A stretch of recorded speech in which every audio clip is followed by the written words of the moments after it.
नमस्कार, स्वागत है आपका कड़वा घूट न्यूज में। मैं हूं आपके साथ शालिनी। आइए बढ़ते हैं आज की बड़ी खबर की ओर। शाह के दौरे पर सूबे में सियासत। देश में नक्सलवाद और अपने अंतिम दौरे में पहुंच चुका है। केंद्र की कड़ी नीति और राज्य सरकारों की सख्त रणनीति में चलते नक्सली नेटवर्क लगातार कमजोर हो रहा है और साल 2014 से अब तक नक्सली हिंसा में 51% की गिरावट आई है और सुरक्षा बलों के शौर्य से इस जंग को निर्णायक मोड़ पर ला दिया है। वहीं केंद्रीय गृह मंत्री के बस्तर दौरे पर लेकर सूबे की सियासत में हलचल तेज हो गई है। देखिए रिपोर्ट। हिंसक वारदातें 16,463 से 7,980, शहीद जवान 1,824 से 520, आम नागरिकों की मौत 4,684 से 1,574। दरअसल छत्तीसगढ़ में सत्ता परिवर्तन के बाद ताबड़तोड़ नक्सल ऑपरेशन जारी है। वहीं 19 महीनों में भी करीब 1900 नक्सलियों में आत्मसमर्पण किया है। 460 से अधिक मारे गए हैं और 1616 से ज्यादा नक्सलियों को गिरफ्तार किया गया है। यानी नक्सलवाद का जाल अब सिकुड़ रहा है और मुख्य नेतृत्व लगभग टूट चुका है। नक्सलवाद अब इतिहास बनने की कगार पर है। 31 मार्च 2026 के बाद नक्सली ना तो बस्तर का विकास रोक पाएंगे और ना ही वहां के लोगों के अधिकार छीन पाएंगे।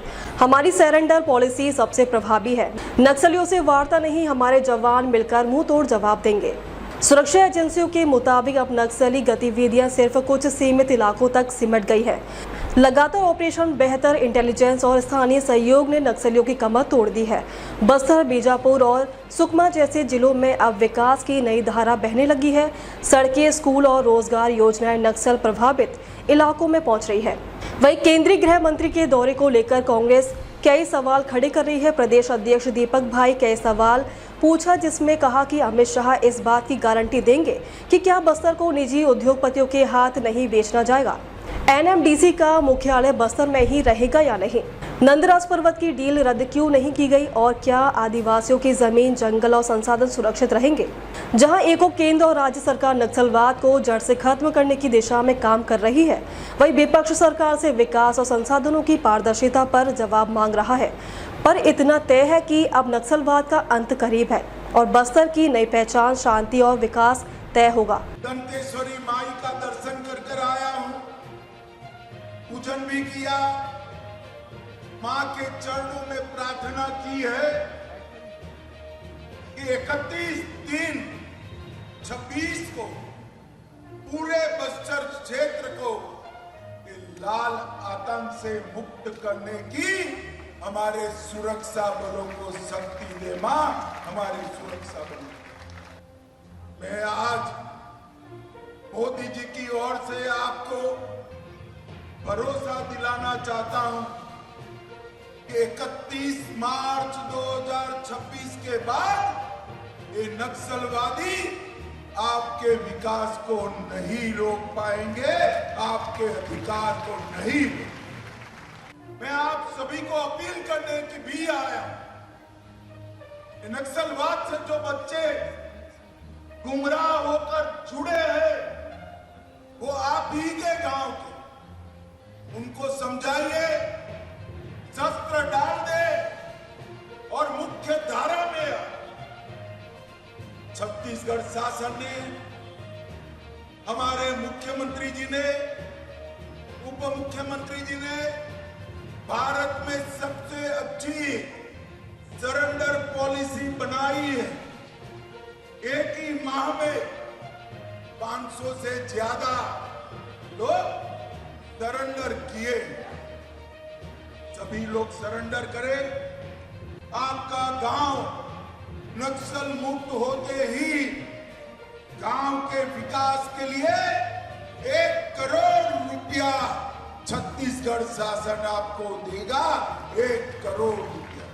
मैं सभी आदिवासी भाइयों बहनों को कहना चाहता हूं, आपके युवाओं को, आपके गांव के युवाओं को हथियार डालने के लिए समझाइए, वो हथियार डाल दे, मेन स्ट्रीम में आए और बस्तर के विकास के अंदर सहभागी। और कुछ लोग वार्ता की बात करते हैं, मैं फिर से एक बार स्पष्ट कर देता हूं, हमारी दोनों सरकारें, छत्तीसगढ़ सरकार और केंद्र सरकार, बस्तर और समस्त नक्सल क्षेत्र के विकास को समर्पित किस चीज की वार्ता करनी, ल्यूक्रेटिव, बहुत मोहक सरेंडर पॉलिसी हमने बनाई है। आइए हथियार डाल दीजिए, हथियार लेकर बस्तर की शांति को अगर आपने छिन्न विछिन्न करने का काम किया तो हमारी सशस्त्र फौजें, हमारे सशस्त्र सीआरपीएफ, छत्तीसगढ़ पुलिस मिलकर इसका जवाब देंगे। 31/3/2026 ये तिथि तय है। नक्सलवाद को इस देश की भूमि पर से विदाई। अमित शाह जी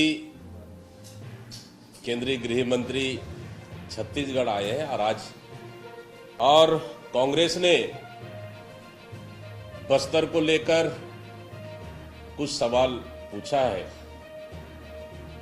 और फिर से पूछ रहे हैं कि उम्मीद है कि अमित शाह जी बस्तर में ही इन सवालों का जवाब देंगे, क्योंकि ये सवाल बस्तर की जनता हित और हक के लिए कि जिस प्रकार से कि शाह इस बात की गारंटी देंगे कि बस्तर वासियों के मंशा के खिलाफ